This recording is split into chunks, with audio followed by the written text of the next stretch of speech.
Oi, gente. Vamos entrando. Que bom, os meninos aqui, todos marcando presença. Muito bem. Sejam bem-vindos todos para a nossa live aula. Para discutirmos febre sem sinais de localização no pronto-socorro, que eu sei que é uma coisa que todo mundo que dá plantão de pediatria fica preocupado. E aí, Thiago? E aí, Rui? Vamos entrando, gente. Que legal vocês aqui. Você vai ganhar, Rui, várias estrelinhas. Vai depender das suas respostas na discussão de quarta-feira, as estrelinhas, entendeu? Oi, Mayara. Esperar a Maísa entrar aqui. Entrou a Maísa. Gente, o objetivo dessa live de hoje é a gente fazer uma revisão sobre febre sem sinais de localização no pronto-socorro de pediatria, tá? É claro que a gente sabe que é um tema muito extenso, não dá pra gente aprofundar em todos os detalhes, mas a ideia é trazer uma visão geral do que acontece, de qual é a nossa preocupação e de como agir, certo? E aí, baseado nisso, a gente pode discutir outras coisas, né, depois. Mas aqui a ideia é a visão geral. E eu queria avisar que as perguntas a gente vai responder no final, tá? Porque a gente já tem um roteirinho mais ou menos de tudo que a gente precisa falar, que a gente julgou que é importante a gente discutir com vocês.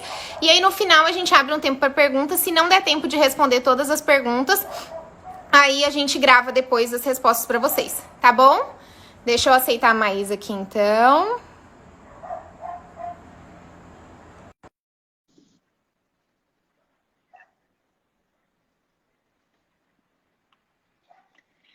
Maiara, vocês vão ter estrela sim, Maiara. Oiê! Oi! Nossa, a gente combinou o cenário, né, Má? Ah, eu vi na minha mãe. Olha aí, a gente tá tipo... Pra ficar harmônico, gente, foi combinado, Sim, gente. Foi. Olha, eu queria... tá todo mundo ouvindo eu e a Maísa? Mandem uns joiazinhos aí pra gente saber que vocês estão ouvindo a gente. Vocês estão me ouvindo? Eu tô ouvindo super bem. Beleza. Eu queria primeiro agradecer a Maísa por ter aceito o convite de vir fazer essa live aula comigo. Dizer para quem não sabe, eu e a Maísa, a gente se conhece há um tempão. A Maísa foi minha caloura na faculdade, na época que ela vendia bolo e eu dava aula, né, Má? Lembra? Naquela época. Sim, minha monitora de neuroanatomia. Tá vendo? Fazia a gente aprender. De outros carnavais. E aí agora, depois de mais velhas, a gente se reencontrou no Júlio Miller, que é um lugar que a gente trabalha junto, né? Que é o Hospital Universitário daqui de Cuiabá. E a Maísa foi pioneira aqui no estado, né? Tendo título de emergencista pediátrico, que ninguém aqui no estado tinha ainda. Então é um prazer chamar ela para conversar sobre esse tema comigo, tá bom? Bem-vinda, Maísa. Eu que agradeço muito o convite, fico muito feliz. E é muito gostoso, assim, a gente ter o convívio antes, jovens, e ver o crescimento dos colegas e estar junto aí nessa luta diária e estar junto com os residentes, com os internos, com todo mundo é muito, muito prazeroso, ainda mais com gente que a gente se dá muito bem e que a gente gosta bastante. O sinergismo, né, que tem que rolar. É isso aí. Quem a gente trabalha, quem a gente ensina. Gente... Sempre então, agregando, né? Gente, pra gente começar, na verdade, por que a gente trouxe essa live, né? Qual que é o objetivo dessa live? A gente sabe que os quadros febris, eles são muito comuns nos atendimentos de pronto-socorros, né? Dependendo da faixa etária, correspondem até 50% dos atendimentos, esse motivo, a febre, né? E a gente sabe que a febre sem sinais de localização, o importante é que a gente consiga diferenciar o que provavelmente é um quadro autolimitado e sem risco de uma doença bacteriana grave, né? Então, o objetivo que a gente quer trazer aqui para vocês hoje é algumas dicas e fluxogramas para que vocês consigam fazer essa identificação quando vocês estiverem atendendo uma criança. Então, para a gente começar, Má, explica pra gente, na verdade, o que é esse termo, febre sem sinais de localização. Na verdade, é uma criança que tem uma temperatura igual ou maior que 38 graus, que aqui no Brasil a gente afere mais na região axilar, né? Então, a gente pode considerar esse valor e que a gente não sabe de onde vem, a gente não tem um foco bem definido. Ela tem uma duração menor que 7 dias, né? E a criança tem um bom estado geral, mas a gente não consegue saber de onde vem. A gente nem pela história, nem pelo exame físico, a gente não consegue identificar o foco da febre, né? Acho que é mais ou menos Porque, isso. porque quando tem alguma coisa que direciona a gente, fica fácil, né? A gente sabe para onde a gente tem que ir, aonde a gente tem que pesquisar. Quando não tem, aí essa caracterização, né, de febre sem sinais de localização. E a gente queria trazer, antes da gente entrar especificamente na avaliação da febre sem sinais de localização, a gente queria trazer um conceito para vocês, que eu acho que a função do médico é começar a tentar mudar isso, que é a febrefobia, né? Que é o pavor que as pessoas têm da febre, como se a febre fosse a doença em si, esquecendo que a febre, na verdade, é uma manifestação, na verdade, de alguma inflamação que esteja acontecendo, né? E não a doença em si. E na maioria das vezes a gente fica atento à temperatura, óbvio, porque isso é importante. Inclusive, vocês vão ver que nos fluxogramas a gente usa a temperatura, mas a gente não tem que pensar assim, temperatura mais alta significa então que a criança está pior, porque isso não é uma verdade absoluta, né? Sim, e a família, acha que porque a criança está com febre, ela vai convulsionar e eles têm que ir para o pronto atendimento de emergência. E eu sei que é cansativo, que o pronto atendimento é lotado, mas a gente precisa tirar um tempinho para orientar essa família, porque ela vai ter uma maturidade maior, aprender a identificar melhor o que a criança, o que o seu filho tem, que aí você vai economizar dela procurar de forma desnecessária o pronto atendimento, ainda mais nessa pandemia que a gente está, ficar levando bebês que têm uma febre e só isso, e estado geral excelente, correndo risco de pegar outras coisas mais graves, né? A gente tem que, isso eu falo principalmente, acho que para quem atende consultório, a gente tem que aprender a orientar a família quais são os verdadeiros sinais de alarme, né? Quais são as coisas que realmente, associadas à febre, indicam uma gravidade e indicam uma ida ao pronto-socorro, porque senão é isso que a Maísa falou, é aquela família que às vezes num evento febril de 72 horas, procura o PA 2, 3 vezes e é exposta a pegar outras coisas, exames desnecessários, né? Enfim, uma intervenção antibiótico desnecessário. Antibiótico, isso o que a gente vai falar. Tá de saco cheio, não aguento mais meter um antibiótico daqueles caros, bem potente, pra mãe não me encher o saco. E assim, a gente não tem que partir do princípio que a família sabe, né, Má? A gente tem que partir do princípio que a gente sabe e a gente tem que orientar a família. Então, eu acho que isso talvez seja um conceito legal. A gente pode depois compartilhar alguns dos artigos que a gente viu sobre febre e fobia, né, Má? No Instagram, no seu Instagram. Tem vários. Que eu acho que a família não eles estão ali pedindo ajuda. Então, ao invés da gente julgar ou achar ruim, na verdade, é a nossa função e a gente tem que estar ali para orientar. Essa é a nossa função, né? Gente, eu só quero fazer um parênteses aqui, que eu tô me sentindo super nessa live. Você tá vendo as pessoas que entraram aqui pra ver a gente. Mariela tá aqui. Oi, Mariela. Oi, responsabilidade, né, Maísa? Responsabilidade. Ai, tem muita gente linda. Amanda, que tá lá em São Paulo fazendo residência. Luísa, lá de Mato Grosso do Sul. Muito obrigada, gente, por estarem aqui com a gente. Bom, como vocês são lindos. Vamos lá, então. Má, qual que é o nosso medo frente a um quadro de febre sem sinais de localização? Qual que é o pior cenário de um quadro de febre sem sinais de localização? Eu acho que, na verdade, é o dilema de todo pediatra de porta. Se é viral, que é autolimitado e que o tratamento é sintomático, ou se é algo bacteriano e que, se eu não tratar, essa criança vai evoluir mal, né? Com risco até de sequela, mortalidade. Então, eu preciso saber, mando para casa com sintomáticos ou eu vou dar antibiótico? E se eu for dar antibiótico, eu vou dar ambulatorial ou se eu vou internar esse paciente? Eu acho que esse é o panorama principal. O dilema, né? Porque o que a gente tem medo, dilema. Gente, é das doenças bacterianas graves, né? Que tem várias formas de falar, mas tem vários livros que trazem como DBG, doença bacteriana grave. Nelas podem estar ITU, podem estar pneumonia, que não está se manifestando com aquela forma clássica, pode ter infecção de corrente sanguínea. Então, os protocolos, eles são baseados... Meningite. Os protocolos são baseados para ajudar a gente a diferenciar cada um desses casos, né? Tem alguns fatores que são comuns, certo? Independente da faixa etária do paciente que a gente está avaliando, tem alguns fatores clínicos e laboratoriais que são comuns e que já tem que, quando a pessoa traz isso na história pra gente, num quadro de febre sem sinais de localização, já tem que acender a lanterninha de que possa ter alguma coisa errada. Fala pra gente, Mar, quais são esses sinais clínicos e quais são esses sinais laboratoriais? Vou colar aqui. Gente, tem que colar. Bom, Informação tem que colar. É que é muito fluxograma e é difícil decorar, assim. Eu acho que o mais importante é a gente entender o conceito e ter uma colinha sempre, né? Falar, saber onde Colinha. procurar, No plantão né? não vai ser um papel assim, mas...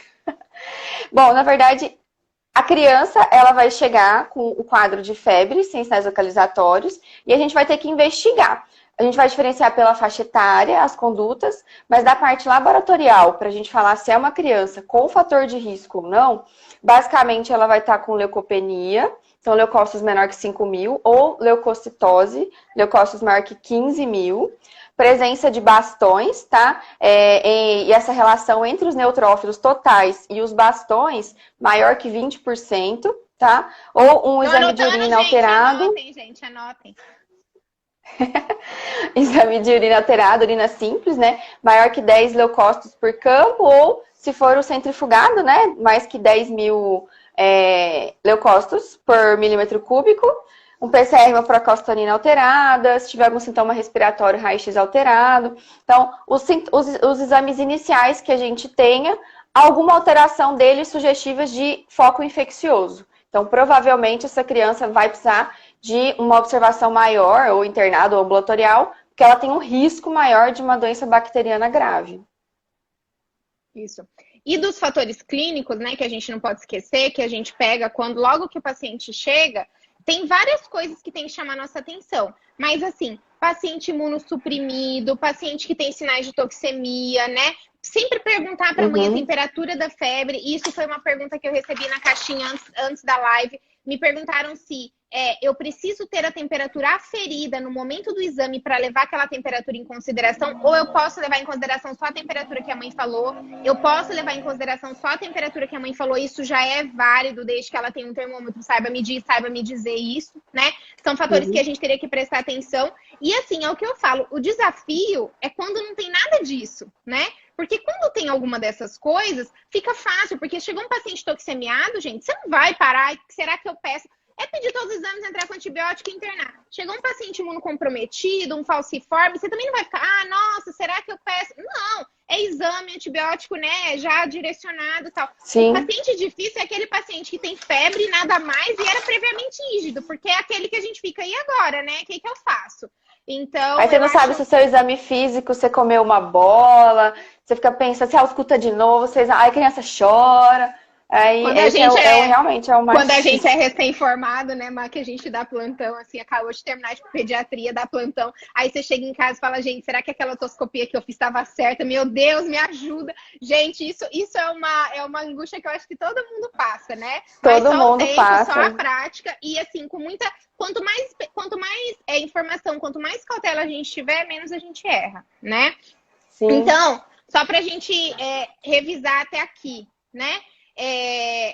Lembrar, então, quem é o seu paciente, quais são os se é só febre que a mãe te trouxe, qual é a temperatura da febre, o histórico do seu paciente, se ele já vem com algum exame previamente, né? Lembrar de fazer a vacinação. Perguntar a vacinação, e aí vocês vão entender no fluxograma por que a vacinação é tão importante. Então, fazer esse geral, antes de decidir se pede ou não o exame. E aí agora a gente vai entrar, então, né, Má, na conduta específica por faixa etária, porque como tudo na pediatria, depende da idade, né? Sim. Não, eu vi que a febre não termometrada, só referida pela mãe, mesmo que não termometrada, a gente não pode menosprezar. Tudo bem que a maioria desses estudos foram feitos em países desenvolvidos, em que tem o nível socioeconômico mais elevado, o nível cultural e tudo mais, mas independente, nossos estudos nacionais são muito escassos, a gente vai usar literatura internacional mesmo, e mesmo se a mãe falar que fez febre, a sensibilidade é alta, a especificidade também, se eu anotei aqui em algum lugar, acho que se eu não me engano é 80%. Então a gente tem que confiar na mãe, tá? Então, falando da faixa etária. Faixa etária a gente vai dividir... Mais fácil. A mais fácil e a que eu menos, assim, não sou muito habituada. Os RN. Recém-nascido é assim, chegou no PA. Você olha lá, recém-nascido, a idade, em dias. Menor que 28 dias. Ou não é nada, um nariz entupido que você vai mandar para casa só com toalete nasal, ou você vai internar. Tipo, é muito difícil, não tem muito meio termo. Porque eles são considerados imunodeprimidos mesmo, eles não têm imunidade, os sinais clínicos são muito inespecíficos. Então, qualquer recém-nascido que a mãe te fale que termometrou ou até ela achou aferido maior que 38 graus, a gente vai assumir como sepse e a gente vai internar esse bebê, vai coletar todos os exames, que é hemograma, hemocultura, EAS, urocultura. A gente vai fazer também a parte da infecção do sistema nervoso central. Deve ser coletado o líquor com a cultura, a bioquímica, a celularidade, diferencial, tudo, para a gente saber da onde vem essa febre. E entrar com antibiótico e esperar as culturas. Se todas as culturas vierem negativas, você colhe também a parte viral. A gente tem que pensar no herpes vírus também, que é importante, né? Que tem tratamento. Se você descartou tudo isso, a criança ficou internada, muito bem, obrigado, culturas negativas, aí você pode até liberar, né? Com o acompanhamento. Mas a gente vai ser mais agressivo nos RNs. É por isso, na verdade, gente, quando eu falei que NEL é fácil no sentido do que o médico tem que decidir, porque ele não tem muito o que decidir, entendeu? É hemograma, hemocultura, urina, urocultura, painel viral, se possível, líquor, cultura de líquor. Tipo assim, você não vai ficar fosforilando muito, interno e antibiótico. Então, nessa faixa etária, teoricamente, você não tem que ficar fosforilando muito. Então, é fácil no sentido de decidir, não de tratar, porque a gente sabe que eles fazem infecções gravíssimas, né? E qual é o principal agente que a gente espera nessa faixa etária? Porque, gente, toda vez... Eu recebi várias perguntas perguntando qual antibiótico empírico a gente usa. Porque todo mundo tem muita dúvida disso. Antes da gente falar especificamente, eu quero dizer que isso, gente, existem vários protocolos, de acordo com as bactérias do local, com o perfil de resistência das bactérias locais.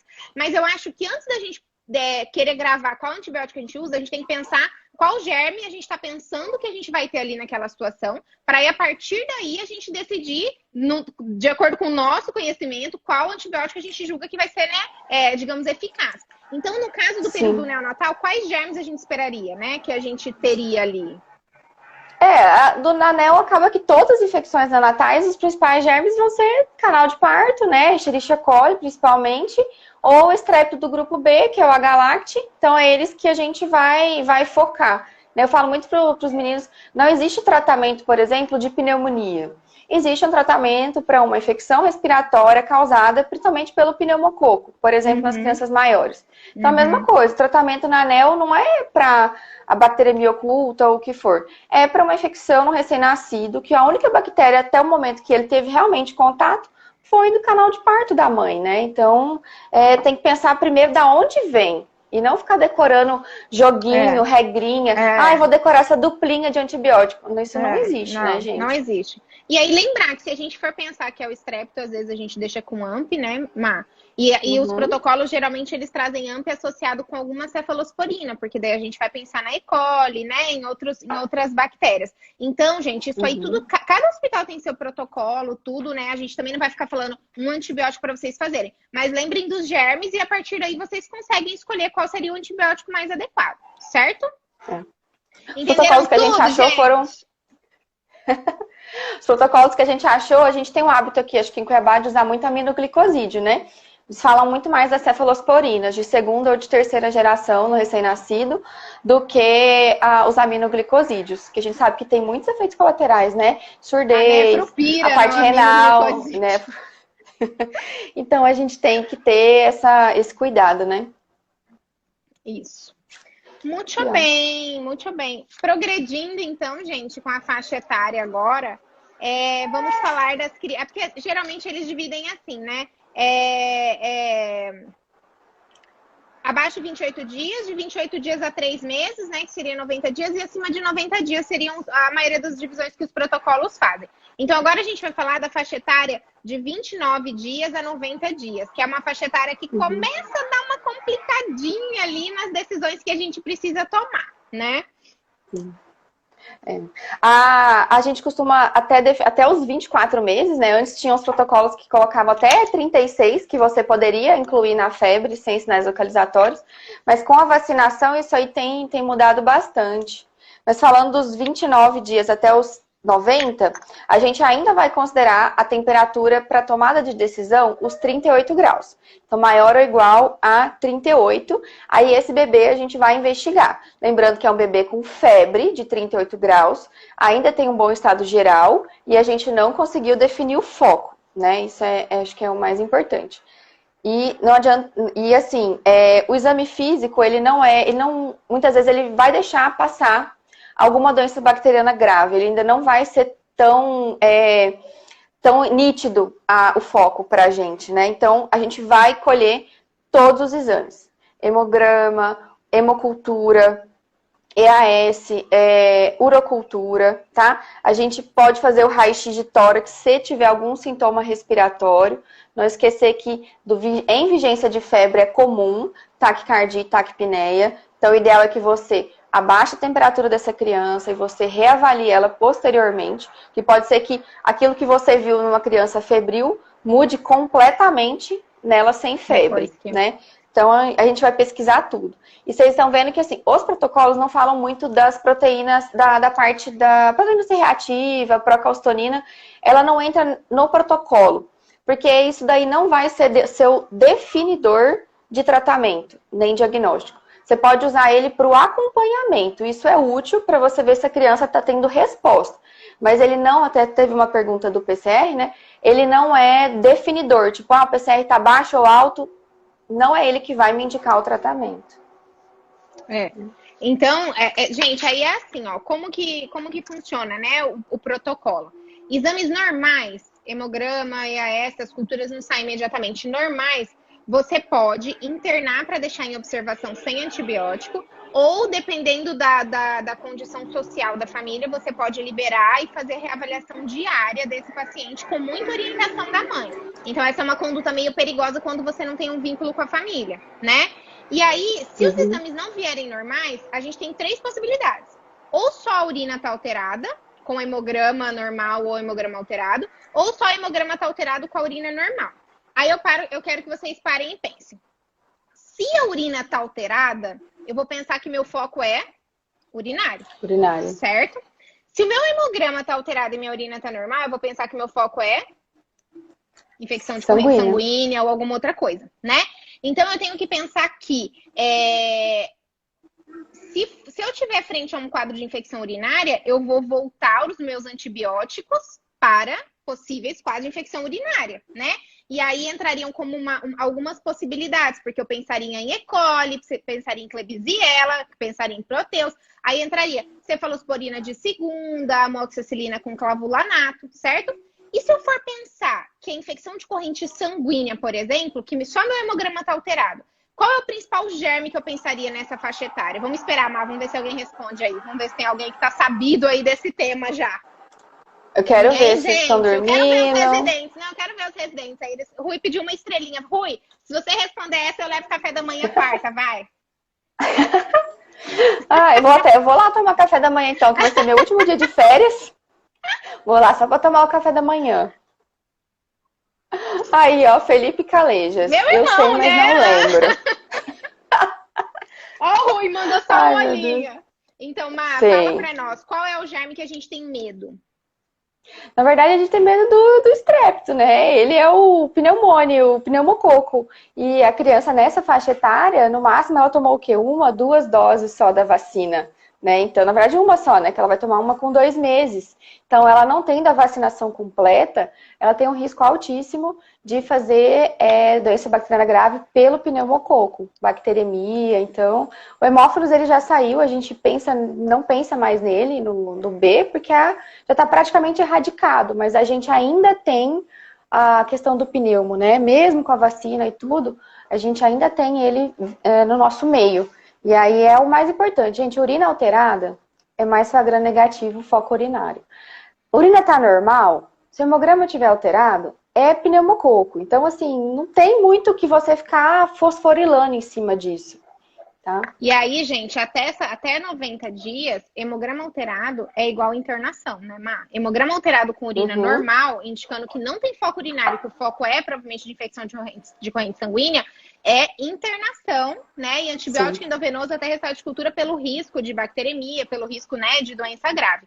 Então, é meio que assim, quando a gente acha uma urina alterada nessa faixa etária, dá até um alívio, assim, que você fala, achei, né? Tipo, Graças a Deus, eu achei. uma infecção de corrente sanguínea. Mas quando a gente não acha o hemograma tá alterado, não tem jeito. E lembrar que apesar do raio-x e do líquor não entrarem nos exames iniciais, a qualquer indício clínico ou se o hemograma estiver muito alterado, autoriza a gente a fazer o rastreio nesses dois focos, inclusive para definir tratamento, né, Mar? Sim, sim. Então, se tiver, por exemplo, uma criança entre 1 mês e 3 meses, que tenha o hemograma alterado, a urina normal, e você ainda não está satisfeito, aí você acha que a criança está meio rebaixada, não está mamando muito bem, você coleta o líquor. É melhor acabar a gente pegar por excesso do que a gente pecar pela falta. Eu sou dessas. Eu acho que tipo, eu também. Você ser omisso nessas situações, o risco é muito grande, né? Então eu prefiro não correr esse risco. E uma outra perguntaram, uma das perguntinhas que eu abri aqui na caixinha, me perguntaram assim, na impossibilidade de colher o líquor frente a uma situação dessa, por exemplo, que o hemograma está alterado, que eu acho que a criança tem alguma alteração que justifique a coleta do líquor, né? Que eu faço? Gente, na dúvida, você vai tratar como se fosse meningite. Infelizmente. Não tem material para colher líquor, teve acidente de punção que impossibilitou uma cultura do líquor correta. A gente sempre vai ter que pensar no pior cenário. E daí a gente vai ter que tratar como se fosse meningite. Essa é a grande verdade, a não ser que, óbvio, você ache outro foco durante o restante da investigação, né? Mas enfim, tentem sempre referenciar para um lugar onde vocês consigam fazer tudo, né? É muito importante. Mas a gente sabe que na vida real não é assim que funciona. E às vezes a gente tá ali nós e nós mesmos, né? E não tem estrutura, não tem agulha, não tem nada. Ou não tem laboratório que faça o líquor. Então, na dúvida, trate como se fosse. Certo? E a gente vai usar o antibiótico que é a ceftriaxona. E ela vai tratar a urina, vai tratar o pneumo, tem um bom perfil de sensibilidade e vai penetrar o sistema nervoso central e tratar um meningo ou um pneumo que for, né? A gente ainda tem os vírus que nos perseguem, certo? Mas é complicado, né, nessa faixa etária. Você tem que ver os fatores de risco para herpes também, né? Porque aí tem tratamento e se você não trata é grave. Mas geralmente a criança, para ter, por exemplo, a dúvida muito é viral, né? E eu acho que o herpes é dos vírus que mais dá medo na gente. Mas aí a criança, geralmente, ela vai ter um sintoma neurológico mais importante, né? Ela vai ter baixamento do nível de consciência, ela vai ter crise convulsiva. Não vai ser aquele bebê lindo, gostosinho, rindo pra você tá ali, mamando, e com febre. Bonitinho, né? Não é compatível, tá? E lembrar, gente, que mesmo quando a gente suspeita, quando a gente comprove que tem um quadro viral associado, por exemplo, colheu um painel viral, apareceu lá, influenza, X, tô dando um exemplo. Mesmo quando a gente comprova um quadro viral, essas crianças, se elas tiverem hemograma alterado, elas têm que ficar com antibiótico até o resultado final da cultura. O quadro viral pode ser uma co-infecção com quadro bacteriano. Então, nessa faixa etária, achar um quadro viral não autoriza a suspensão do antibiótico, entendeu? Sim, tem que esperar as culturas, né? Diminui a chance de ser, porém você não tem como descartar 100% que também não tem uma bactéria associada. Então tem que esperar as culturas para poder tomar a decisão de suspender ou não o antibiótico. Acho que a gente falou tudo dessa faixa etária, né, Márcia? Vocês estão anotando, a Naitu, né? E na Itu, se der EAS alterado nos menores de 2 meses, né, aí tem que internar. Se for maior de 2 meses, né, Nelfro? aí, não necessariamente. Não esquecer que você tem que avaliar as condições da família, né? Você tá lá na policlínica, lá nos campos mais longínquos, para não falar outra coisa. Aí, você vai fazer o quê? Não tem, né? Acaba que você interna, você é um pouco mais agressivo pelas condições de onde você está trabalhando. Mas às vezes, né, quando a gente tem um foco, por exemplo, a gente escolhe um exame e a gente tem um foco muito bem estabelecido, é um paciente que já faz acompanhamento com a gente, tem uma condição que você confia na mãe, aí, às vezes a gente sim faz esse tratamento ambulatorial, óbvio, né, gente? Isso aí depende de todo o contexto de estado geral, condição social, aceitação de antibiótico. Então, assim, fiquem com a ideia de que tem que internar, né? Se der para tratar em casa, a gente tá no lucro. Gente, antes da gente continuar, eu queria dar oi pra Jade, minha amiga linda, Piauí, que tá aqui prestigiando, pediatra top, maravilhosa. Beijo. Jade foi minha companheira nos plantões da vida de São Paulo, onde a gente só ficava, amiga, e agora o que eu faço? Tô com febre? Não tá, entendeu? Essas são as coisas que a gente não esquece, né, Jade? Na residência. Ai, tem muita gente linda. Ó, a Paula Lorite. Temos aqui uma paliativista maravilhosa. Oi, amiga. Muita gente linda. Gente, vocês estão entendendo Então, até aqui? Vão mandando as perguntas que no final a gente vai responder. Olha, mas ninguém tá mandando pergunta. Das duas, uma, eles estão entendendo tudo, eles não estão entendendo nada, entendeu? Essa é a... tipo os extremos, né? A pergunta do PCR da Ingrid a gente respondeu, né? Eu respondi. Que o PCR não é uma coisa que a gente usa para definir tratamento, né? Não, é só para acompanhar mesmo.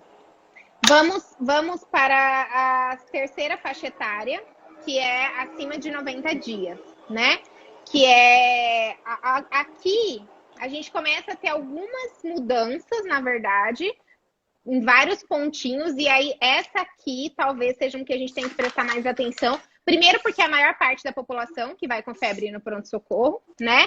Que começa a ter aquela faixa etária de acometimento viral um pouco maior, né? Então a gente tem mais chance de ser viral aqui nessa faixa etária. E aí tem alguns critérios que a gente tem que prestar atenção para decidir, né, o que a gente vai fazer, quem a gente vai tratar empiricamente, quem a gente não vai.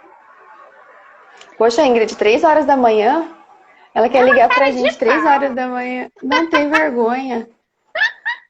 Brincadeira, você sabe que eu atendo.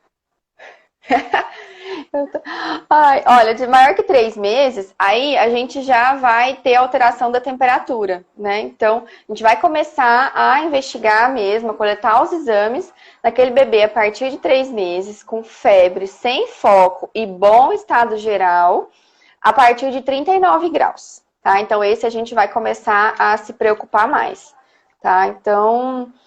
Se tiver menor que 39, e a criança for rígida, não tem nenhum fator de risco, não tem doença prévia, nada, a gente vai só acompanhar com orientações e reavaliações diárias. Maior que 39, aí a gente tem que ver essa questão, porque ele vai estar com a vacinação incompleta. Se ele tiver 6 meses ali, ele fez a terceira dose. 2, né? Agora é 2 só. É 2, pneu é 2. Depende Adoro puericultura. Mas acho que é 2, não é? Acho que é 2, viu? Na verdade, eu corrigi assim no meio, tipo, ups. No PNI são então, 2, tá. né? Então, pode ser que ele já esteja aí com as 2 doses. Se bem que nos protocolos eles colocam 3 doses, né? Pra você falar que a criança está com o esquema vacinal completo, pra você ficar mais seguro em relação ao pneumo, são 3 doses. Então, aí a gente vai colher hemograma, um EAS e uma urocultura. Então, nessa faixa etária, a gente não vai colher hemocultura em todas as crianças. Só naquelas que vier o hemograma alterado. Aí sim a gente vai colher a hemo. Lendo isso, eu fiquei um pouco angustiada. Porque você imagina, você pega um bebê gordinho, lindinho, colhe sangue dele. Aí você vê o hemograma, aí tem 17 mil leucócitos. Aí, mãe, vou ali furar ele de novo para colher hemocultura? Dá dó. Mas, segundo os protocolos, essa é o ideal, né? Você só colher hemocultura se caso hemograma alterado. Ou menor que 5 mil, né? Ou maior que 15. Sim, que você acaba gastando, né? Esses protocolos, assim, é igual na Itu, né? Quando a gente acolhe urina ou urocultura de todo mundo na entrada, mesmo que seja baixo risco para Itu, você colhe muita cultura desnecessária. Então, assim, a gente fica ali com o coração dividido, né? Entre furar a criança mais uma vez, ou gastar o dinheiro do hospital que não tem, né? É complicado, assim, né? Aí no final a gente, assim, o ideal é que você só colha hemocultura se caso o hemograma vier alterado. Essa é a intenção, né? E aí é a mesma coisa, se o IAS está normal e o hemograma está alterado e a criança está bem, a gente vai fazer, vai pensar em quem? É no pneumo, porque a urina veio normal. Então eu vou pensar em uma cobertura de antibióticos mais para o pneumo. E aí a criança, se estiver bem clinicamente, não tiver fator de risco e for uma família confiável que você consiga reavaliar, ela vai de alta com amoxicilina, 50 mg quilo dia, a dose habitual que a gente faz, e a gente vai acompanhando, né? Então, a gente aqui no Brasil, os nossos pneumos ainda são bonzinhos. A gente tem, assim, um perfil de sensibilidade mais de 80% e alguns e com resistência intermediária. Então, a gente ainda consegue fazer essa dose de 50 miligramas. Diferente se vocês forem ler literaturas americanas, que geralmente eles fazem 80 miligramas por quilo, né? Então, a gente aqui, o recomendado ainda é 50. Gente, eu queria chamar a atenção de vocês para uma coisa. Vejam que a gente está falando de crianças de 3 a 6 meses com hemograma alterado e nós estamos liberando para casa com amoxicilina. A amoxicilina começou de um tempo para cá a ser escrachada, né? Completamente desvalorizada, porque a gente quer usar amoxicilina com clavulanato, porque a gente quer usar cefalosporina e a gente acha que a amoxicilina não serve para nada. Veja que, diante de um risco de doença bacteriana grave numa criança menor de 6 meses, nós estamos liberando, os protocolos indicam a liberação com amoxicilina para casa. Então, a gente precisa parar de menosprezar a amoxicilina e a gente precisa parar de usar ela de forma banalizada também, porque senão daqui a pouco a gente não vai poder usar ela quando a gente precisa, né? Aí a gente vai estar igual os outros, igual lá nos Estados Unidos, que eles começam já com doses altas, ou então eles já começam com CEF de segunda e vai só aumentando, né? Então a gente tem que ter essa consciência. Porque se a gente ficar pensando, eu vou só esse aqui, aí só esse aqui, aí o seu outro colega tá fazendo a mesma coisa, o outro também, vai chegar uma hora que a gente não vai ter mais antibiótico, né, gente? Isso aí é questão até de consciência nossa, como médico. Sim. Né? Sim. E aí você fala da sua urina alterada? E aí, com urina alterada, mesma coisa, né? Mesma coisa dos mais novinhos. Urina alterada, eu vou pensar que é germe, né? Gram negativo. Eu posso, nesses pacientes, eu tô mais autorizada a fazer tratamento ambulatorial, desde que não tenha nenhum critério de internação. Então, eu posso liberar para casa com cefalosporina de segunda, com amoxicilina com clavulanato, desde que boas condições sociais, não esteja vomitando, não esteja toxemiado, eu posso liberar para casa para tratar ITU nessa faixa etária com antibiótico, quer dizer, possível ITU, porque eu só vou confirmar quando sair a cultura, né? E lembra que todos esses pacientes que a gente está falando que vão para casa, lembra aqueles que a gente falou, os menores de 3 meses, eles são reavaliação diária no pronto-socorro, certo? E esses mais velhinhos não precisam de reavaliação diária, mas pelo menos em 48, 72 horas eles vão ter que voltar ou procurar o pediatra assistente para checar as culturas. Então, é aquela criança que fica pertinho da gente, né? Sim. E orientar a mãe pela glória do Senhor, que não é porque ela deu uma dose do antibiótico que a febre vai sumir, né? Então tem que orientar o tempo de 48, 72 horas para fazer efeito, porque senão ela vai voltar daqui 12 horas, 24 horas falando que você não sabe nada, aí a sua relação médico-paciente foi por água abaixo, porque você perdeu a oportunidade de orientar bem essa mãe sobre a questão da febre, né? E a febrefobia que a gente falou no começo, que é extremamente importante, tá? Porque senão a mãe vai ficar voltando e aí às vezes o outro médico depois de você é mais inseguro, aí ele acha que não tá fazendo, aí ele vai começar de uma amoxicilina com clavulanato, ele vai para uma cefuroxima, aí começa com ceftriaxona IM em casa. Quantos neném de 1 ano, 2 anos que vocês viram aí que tá tomando ceftriaxona IM? Já tomou? Então, a gente tem que realmente botar a mão na consciência. Sim. E aí, nos pacientinhos acima de 6 meses, né, nesse grupo aí de acima de 90 dias, considerando febre acima de 39, acima de 6 meses, a gente considera que já tem vacinação para pneumo completa, então a gente dá uma relaxada, né? Dá uma tranquilizada. E aí, nesses pacientes, na verdade, gente, é assim. Obrigatoriamente, você não precisa fazer nenhum exame, tá? Você pode não fazer nenhum exame. Se o paciente tiver risco para ITU, são vários critérios de menino e de menina que a gente usa para caracterizar risco de ITU. Depois eu falo, ou se não der tempo, depois eu posto lá no meu Instagram para vocês, tá? O risco de ITU. Se tiver risco de ITU, a gente vai coletar só a urina, certo? Se por algum motivo esse paciente tiver vacinação incompleta, mesmo com 6 meses, aí, e tiver risco de ITU, aí a gente coleta tudo. Sangue e urina. Se esse paciente tiver acima de 6 meses, vacinação incompleta e não tiver risco para ITU, aí a gente coleta ao menos um hemograma, certo? E aí, gente, os resultados vão seguir mais ou menos a mesma linha de raciocínio, né? Exames todos normais, libera para casa com reavaliação, certo? Exame de urina alterado, libera para casa com antibiótico voltado para trato urinário. Hemograma alterado, libera para casa com amoxicilina até o resultado da urocultura. Então, não muda o tratamento, muda o quão agressivo a gente é em solicitar ou não os exames e o quanto a gente fica um pouquinho mais observando e reavaliando esse paciente a cada 24, a cada 48 horas para ver qual vai ser a evolução dessa febre dele, né? É bem isso, né? E é basicamente isso, tipo, a criança é maiorzinha, a vacinação tá completa, eu não vou me preocupar tanto com o pneumo. Então, meu foco vai ser a urina, né? Se a urina vier alterada, eu vou tratar a parte urinária. Se a criança não tem a vacinação completa, aí eu não posso ficar 100% tranquilo. Então, eu tenho que pensar na ITU, se tiver fator de risco, e também colher o hemograma. É meio que assim, se vocês ligarem casinhas do tipo vacina, hemograma, amoxa. Aí, fator de risco para infecção urinária, ou é um bebê menor que 6 meses, aí eu tenho que solicitar a parte da urina e o tratamento vai ser uma CEF de segunda, né, ou amoxa com clavulanato. CEF de primeira, você que é neófro aí, você sabe melhor, né, o tratamento empírico é muito ruim, né, a sensibilidade para Escherichia coli é bem ruim, assim. O perfil de resistência acho que é mais que 30%, né, da CEF de primeira para Escherichia coli. Então, inclusive, assim, o que a gente mais vê... uma pesquisa aqui em Cuiabá, que a gente acolheu uma parte de dados, que foi o TCC da Marina, e agora tem uns residentes aí que estão aqui na live acompanhando a gente, que estão coletando mais dados, que a gente vai fazer uma explicação a respeito do perfil de resistência da nossa E. coli aqui de Cuiabá. E daí, gente, são esses estudos locais que a gente precisa procurar para definir os nossos protocolos. Não adianta a gente escolher antibiótico usando o protocolo de bactéria que foi feita em outro lugar, né? A gente tem que escolher a das nossas bactérias, né? Sim, é o principal, né?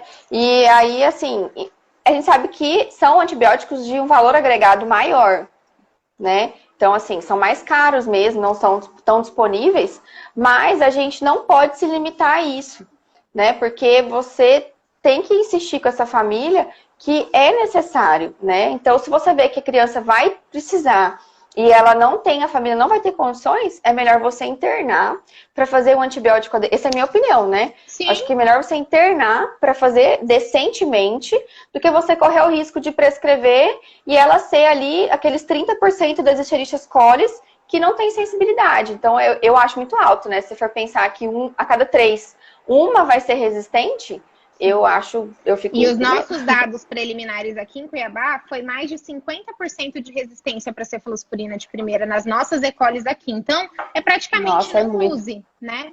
Mas a gente ainda vai ter dados oficiais. Que legal. E que eu ia falar, eu esqueci, a Débora fez esse negócio aqui que eu quase chorei, que ela colocou aqui, que eu quase chorei. Agora eu até esqueci que eu ia falar, Débora, você vai fazer eu chorar no meio da minha live, entendeu? Beijo, obrigada pela confiança, que lindo, Débora. A Débora, que é mãe do meu paciente duplamente, entendeu? São 2 pacientes meus que ela tem. Gente, então, o último assunto que eu acho que a gente queria abordar, faltam só 15 minutos, tá vendo como o tempo passa muito rápido. Eu acho que era a questão do Covid. Vamos falar rapidinho agora da febre durante a pandemia, o que a gente faz. E aí depois eu vou fazer um resuminho rapidinho e a gente responde as perguntas, pode ser? Olha, o Covid é complicado, né? Porque na criança pode ser tudo, como pode não ser nada.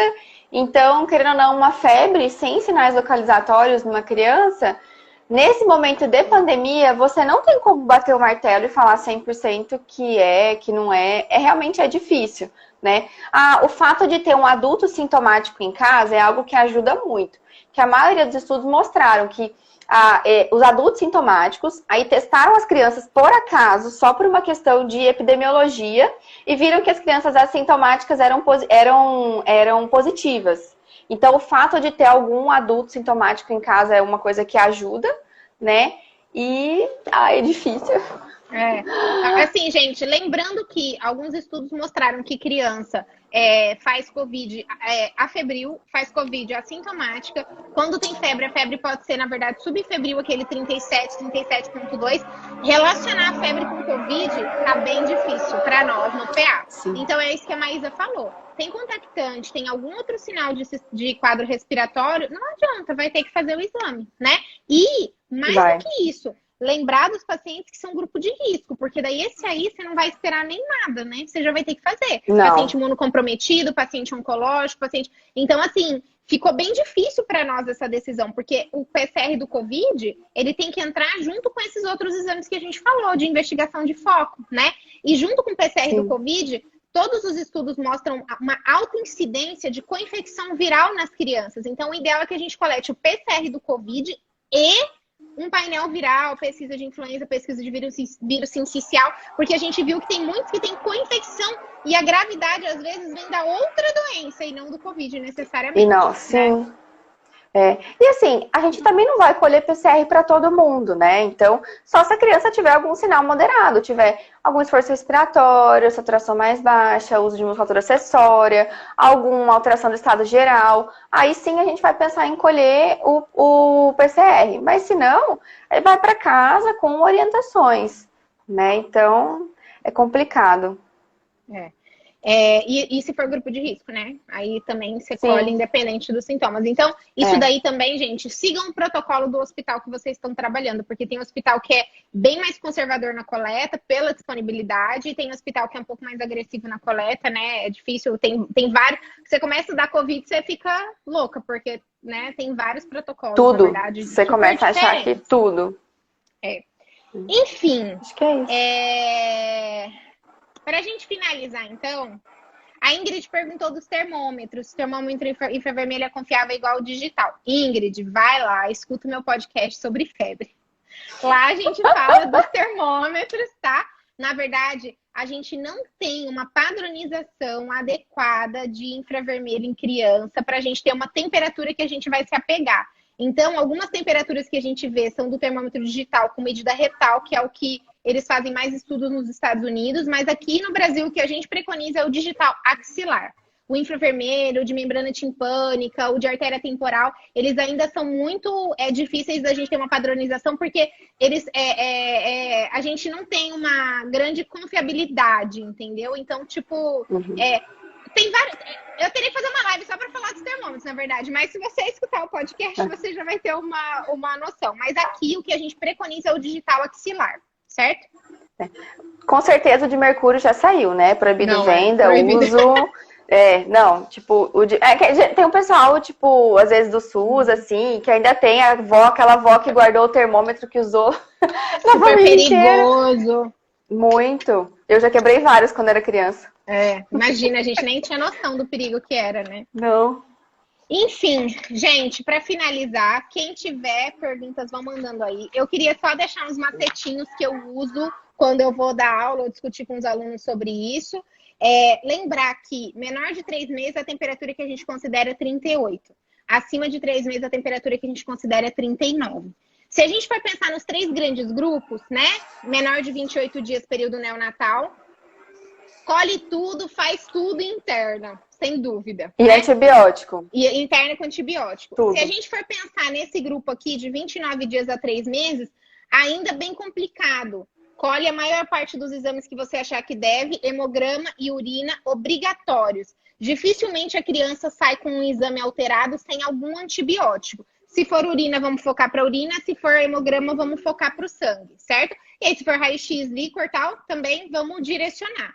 O terceiro grupo é o grupo que a gente consegue se tranquilizar um pouco. Mas mesmo assim, lembrar que a gente precisa associar com a vacinação por causa do pneumococo, né? Então, a gente só vai ser permissivo com aquele paciente que tenha vacinação completa, exames normais, não tenha sinal de gravidade. Esse é o paciente que a gente vai ser permissivo. Fora isso... E a família orientada. E uma condição social que deixa a gente tranquilo com relação a isso. Fora isso, gente, é o que a Maísa falou, né? Entra com antibiótico e reavalia depois de cultura, né? Hemograma alterado, urina alterada, entra com antibiótico e reavalia depois de cultura. Família não vai tratar, não tem condição de comprar o antibiótico, não tem o antibiótico que eu preciso disponível, a criança está vomitando, interne e aguarda a cultura internada, nem que for pra você deixar sem antibiótico internada, mas interna e deixa em observação clínica. Então, eu até conversei com a Má antes da live, a gente vai fazer um protocolozinho resumido, né, Má? Um pouco mais claro, assim, para ter de bolso. E aí a gente vai compartilhar com vocês, tá bom? Não esquecer que tudo isso que a gente falou até agora são nas crianças que estão em bom estado geral. Crianças toxemiadas, elas já saem, elas nem entram nesse fluxograma. Então, eu vou fazer um merchan também. Acabei de postar aula de sepsi, tá? Ó, tá chuchu, peguei só literatura recentíssima, sepsis 3 atualizados, tudo. Tem artigo desse ano também. Então, corre lá no YouTube depois da live pra vocês verem a de sepsis. Vamos lá, vamos responder algumas perguntinhas aqui. Na impossibilidade do líquor, eu acho que a gente respondeu. O Thiago perguntou aqui também o que fazer se o médico não tem experiência para colher líquor. Se não tiver ninguém no plantão que tem experiência, ou se tiver acidente de punção e você suspeitar, trate como meningite, mesmo sem o líquor, peque pelo excesso, né? Quando você não tem experiência, uma boa dica é conhecer o anestesista do plantão. Geralmente os anestesistas que ajudam, né? Então é bom a gente fazer amizades. Então, se tiver algum anestesista no plantão, você dá uma chorada lá, que às vezes eles ajudam. Teve uma pergunta também, se eu decido entrar com antibiótico empírico, qual antibiótico? Acho que a gente deixou bem claro isso, né, Má? Se for urina, pensa em gram negativo. Se for hemograma, pensa em pneumococo. E aí, a partir daí, você vai conseguir, de acordo com a faixa etária, direcionar, né? Eu acho que é isso. Porque o pneumococo vai ser a amoxa, você vai mandar ele para casa. É uma criança em bom estado geral, lembra? Então, vai para casa. Se for internar, a gente vai usar outros antibióticos. Aí, é a penicilina cristalina, a ampicilina endovenosa, mas é para internar. Então, a gente está falando de crianças em bom estado geral, que não necessariamente vão internar, né? Teve uma outra pergunta aqui da Rafa. Em pacientes mais velhos com hemograma alterado, dá para pensar em neoplasia? Gente, até dá, mas são algumas alterações específicas, né? Não é só uma leucocitose ou uma leucopenia. Geralmente a gente tem alteração de mais de 2 séries, né? Nas neoplasias. E, gente, dificilmente a neoplasia tem só um hemograma alterado. A criança geralmente é sintomática, mesmo que seja uma coisa que você não tenha relacionado. Geralmente ela é sintomática, ela tem algum gânglio no exame físico, né? Alguma outra coisa. Hepatos pleno, tem que palpar, tem que ver história de sangramento. Para você até suspeitar, você tem que ter pelo menos bistopenia, né? Ou leucopenia e plaquetopenia, ou anemia. E aí é mais complexo, assim, né? Para poder... Só hemograma... Só se for um hemograma bizarro, do tipo 50 mil, 60 mil leucócitos. Só se for, assim, alterações muito esdrúxulas. Aí sim você pode pensar, né? E mesmo assim, precisa de mais um para confirmar, né? Enfim, é difícil só o hemograma suspeitar de uma coisa assim, né? Sim. Ó, a professora Mariela, muito obrigada, prof. Olha que linda. Má, quer falar alguma coisa pra gente finalizar? Eu queria agradecer. Eu tô muito feliz com todo mundo que tá aí. Nossa live, sucesso. Muito obrigada por todos vocês. A gente faz com muito carinho, gratuitamente, mas por gostar mesmo de estar aqui com vocês e de poder conversar e discutir clínica, que a gente aprende com vocês, né? Então, a gente quer troca, a gente quer trocar conhecimento para melhorar o atendimento das nossas crianças. Então, acho que esse é o objetivo mesmo. Ai, olha a professora Sandra mandando parabéns. Obrigada, professora. Eu não vi que você estava por aqui. Olha, tem muita gente. Gente, vamos marcar outras, né, Má? Vamos marcar com certeza outras. Gente, manda mensaginha depois com dicas de temas, né? Podia dar dicas de temas pra gente. Que vocês tá, e a gente faz. Gente, muito obrigada por todo mundo que ficou aqui com a gente na live. Se teve alguma pergunta que não foi respondida, manda no direct pra mim ou pra Má. E se tiverem muitas perguntas, a gente pode até gravar um vídeo, né, Má? E assim, explicando com mais detalhes. Depois a gente gosta mesmo dessas coisas, né, Má? Nem gosto de falar. Tá sendo até difícil, porque a gente tá tendo que ser educada, tem que esperar outra falar e tal. Mas, gente, muito obrigada por estarem até aqui. Isso que a Má falou é a maior verdade. O nosso objetivo é levar informação de qualidade, fazer com que a gente melhore o atendimento das nossas crianças, né? Eu acho que isso talvez seja uma das coisas que me motiva, uma das coisas que motiva a Maísa, que criou o canal. Quem não conhece o canal da Maísa ainda, Pediatria Urgente, canal no YouTube. Ela posta vídeo voltado para estudante, médico, todo mundo que quer dar uma revisadinha rápida, tá bom? E para quem não conhece também, meu podcast Pediatria em Dose Dupla.